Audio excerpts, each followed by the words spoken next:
my sweet friends, and welcome back to Crochet Every Day with Judy. We are continuing reading from the Adventures of Pinocchio, and today we're starting with Chapter 31. Pinocchio, to his great astonishment, grows a beautiful pair of donkey's ears.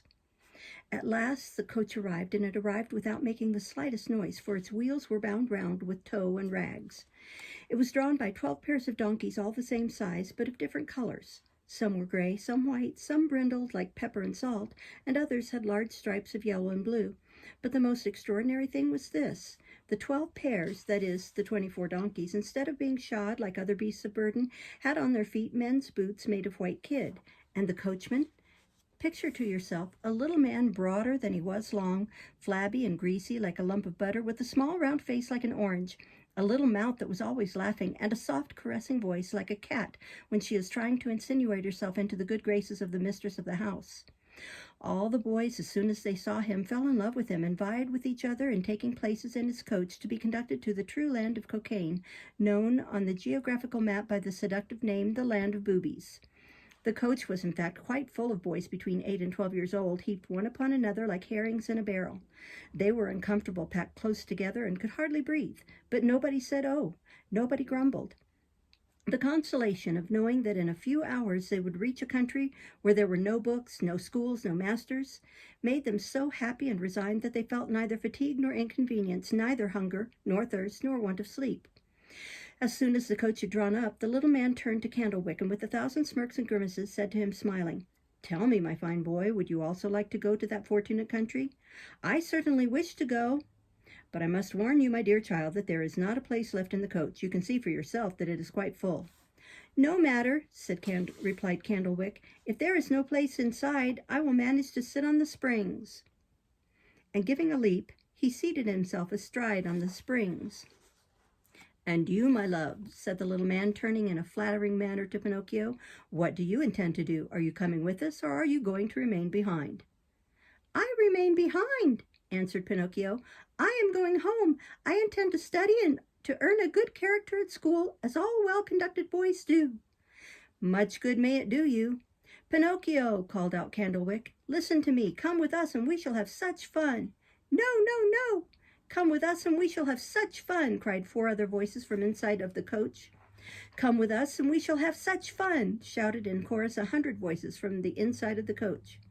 "But if I come with you, what will my good fairy say?" said the puppet, who was beginning to yield. "Do not trouble your head with melancholy thoughts. Consider only that we are going to a country where we shall be at liberty to run riot from morning till night." Pinocchio did not answer, but he sighed. He sighed again. He sighed for the 3rd time, and he said finally, "Make a little room for me, for I am coming too." "The places are all full," replied the little man, "but to show you how welcome you are, you shall have my seat on the box." "And you?" "Oh, I will go on foot." "No, indeed, I could not allow that. I would rather mount one of these donkeys," cried Pinocchio. Approaching the right-hand donkey of the first pair, he attempted to mount him, but the animal turned on him, and giving him a great blow in the stomach, rolled him over with his legs in the air. You can imagine the impertinent and immoderate laughter of all the boys who witnessed this scene. But the little man did not laugh. He approached the rebellious donkey and pretended to give him a kiss, bit off half of his ear. Pinocchio, in the meantime, had got up from the ground in a fury, and with a spring he seated himself on the poor animal's back, and he sprang so well that the boys stopped laughing and began to shout, "Hurrah, Pinocchio!" And they clapped their hands and applauded him as if they would never finish. But the donkey suddenly kicked up his hind legs, and backing violently, threw the poor puppet into the middle of the road onto a heap of stones. The roars of laughter recommenced, but the little man, instead of laughing, felt such affection for the restive ass that he kissed him again, and as he did so, he bit off half of his other ear clean off.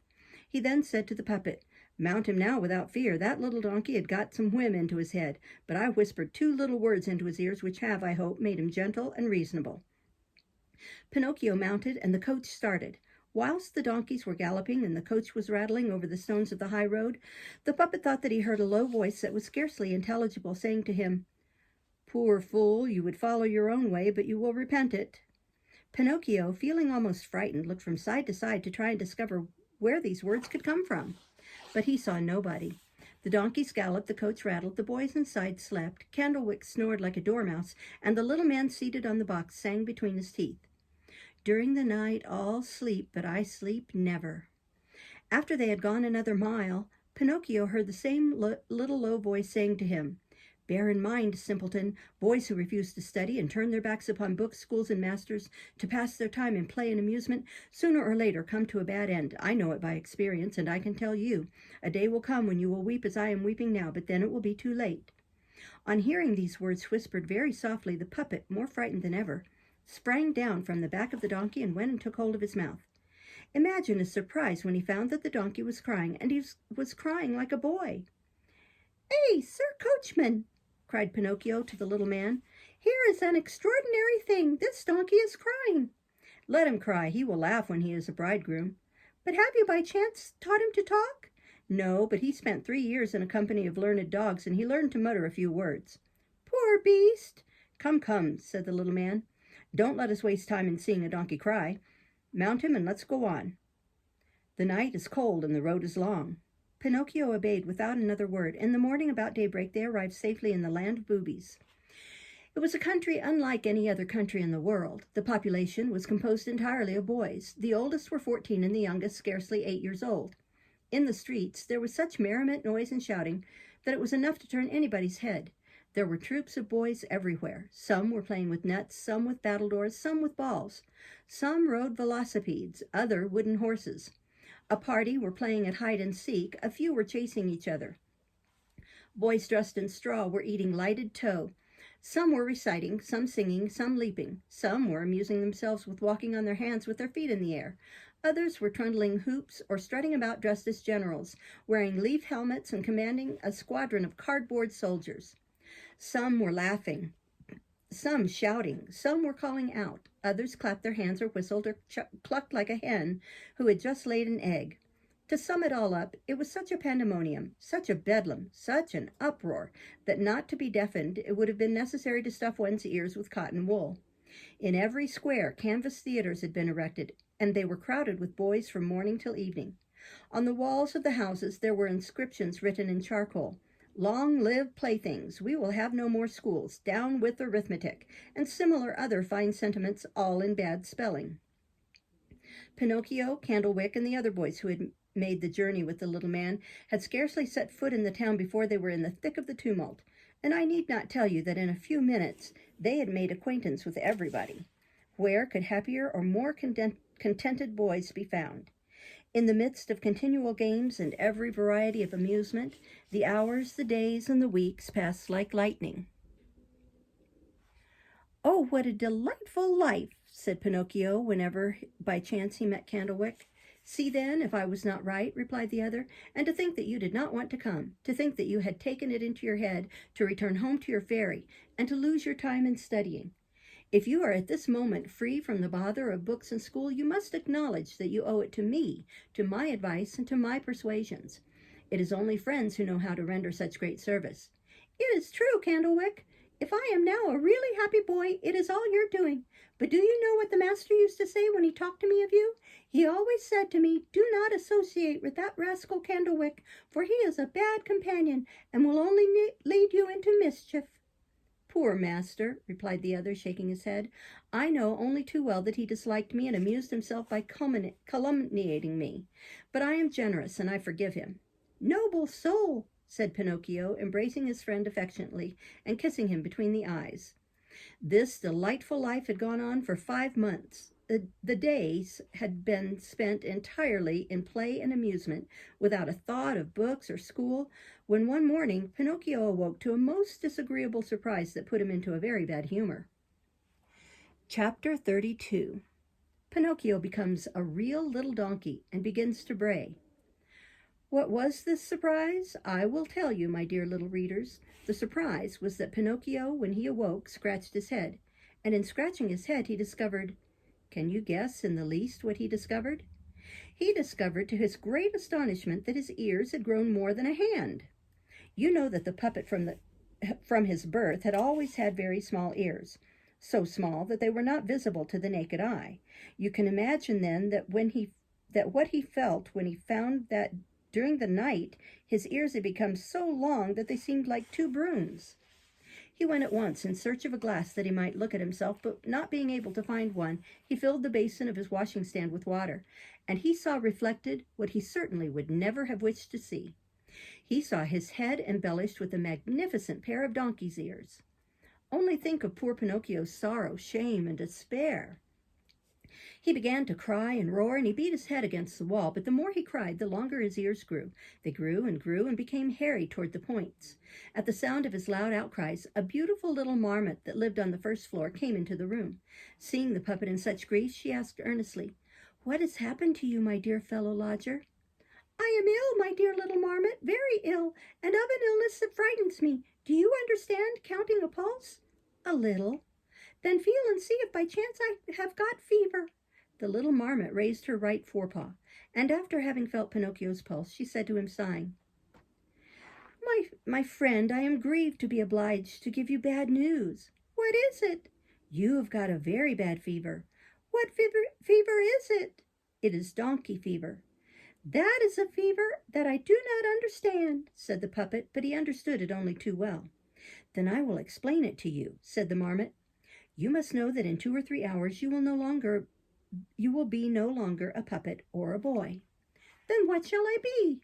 "In 2 or 3 hours you will become really and truly a little donkey, like those that draw carts and carry cabbages and salad to market."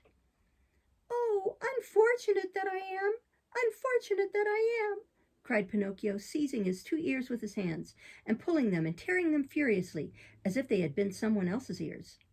"My dear boy," said the marmot by way of consoling him, "what can you do to prevent it? It is destiny.